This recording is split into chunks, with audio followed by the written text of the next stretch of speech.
What's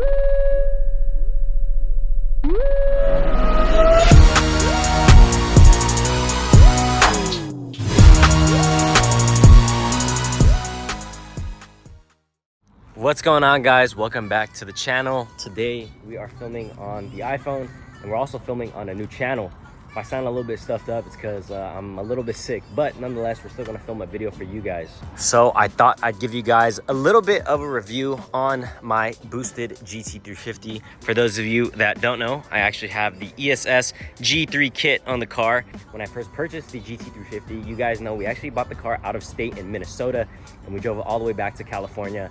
And it's approaching almost a year. Next month it'll be a complete year, and I put 20,000 miles on this car, guys, which is absolutely insane. And a lot of people did ask why I switched to the ESS, and to be quite frankly honest, guys, there was really no motive. I didn't want to go faster. There was really no rhyme or reason. I literally just wanted to try a new setup and experience that just whoosh of air sound and have literally the best of both worlds when it comes to having a supercharger and a turbo S kind of car. Now, like I was saying before, guys, I've put 20,000 miles on the GT350 in the past year, and the car has had no hiccups, and it's been performing really good. Now, guys, the GT350 literally has a stock internal Gen 2 Voodoo. You guys know some of these Gen 1 Voodoos had some problems with oil consumption, and most of the Gen 2s didn't really have any problems in particular. But obviously you guys want to do your maintenance as much as possible, and that is the biggest thing. So far, I've literally had no hiccups with the car, fingers crossed. I am going to be taking the car to the half-mile event in Shafter, California, which is coming up next month, and I'll be racing the car at the half-mile event, which I'm super stoked about because I've never taken any of my cars to a half-mile event to race because, one, I've been too slow, or two, my car didn't run. So I'm really excited to go ahead and do that. But back to what we're talking about, the car has been driven 20,000 miles in the year. I bought it with 30,000 miles, and I'm approaching 50,000 miles, which is crazy, guys. I've been driving the car pretty consistently, and I daily drive it for the most part. I do have my Honda Civic that I do drive for the most part when I go to work, but I do drive the car a lot, and it's because, one, I love to drive the car. I don't really care about adding miles to the car. I feel like these cars are meant to be driven, and any opportunity I get to drive the boosted GT350, I'm gonna go ahead and do that. As you guys know, the car is originally silver. We wrapped it in this chameleon color by Avery, but we are going to be switching the color shortly. I've had the wrap on for about 6 months.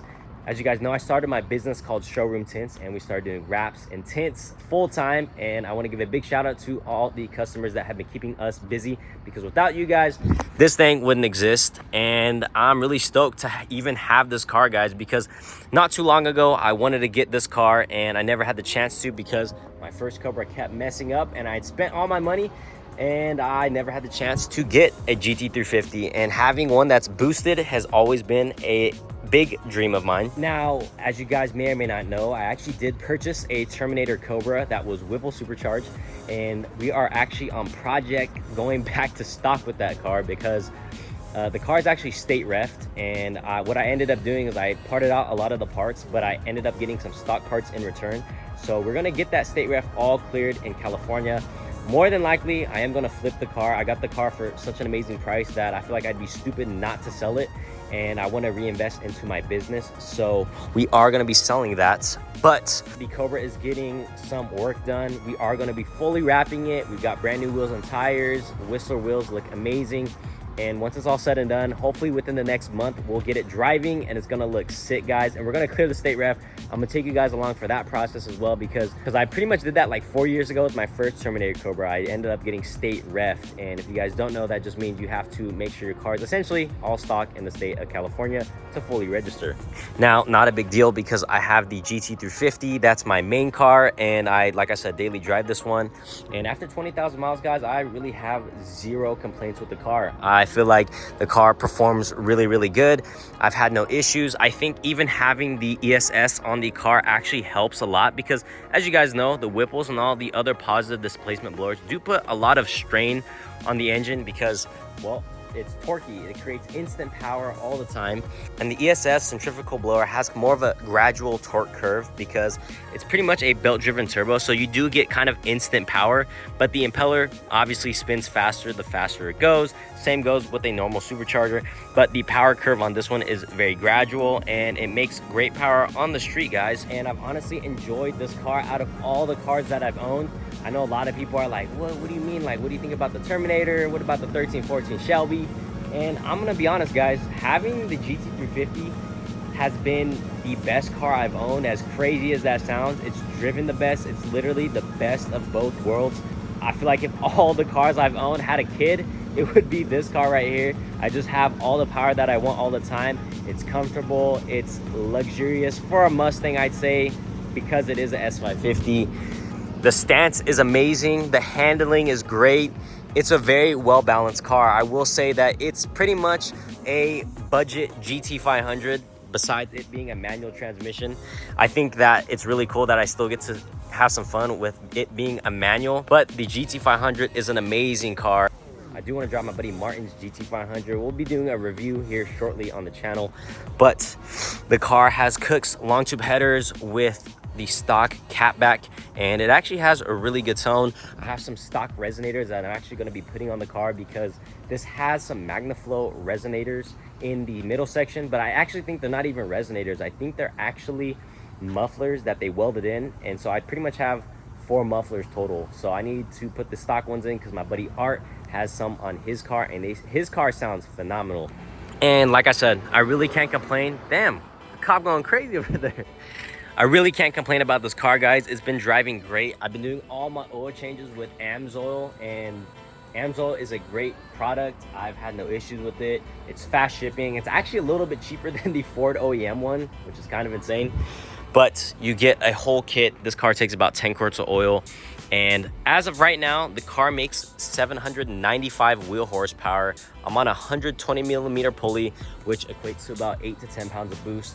Now, I could pulley down, and they say the limitations of the Gen 2 Voodoo are at about 12 to 13 pounds of boost. Anything more than that is kind of pushing it, which I can definitely do.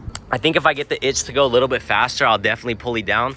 But maybe that's just me growing up and maturing a little bit. The car has more than enough power for me, and I don't really plan on going any faster unless I get another car.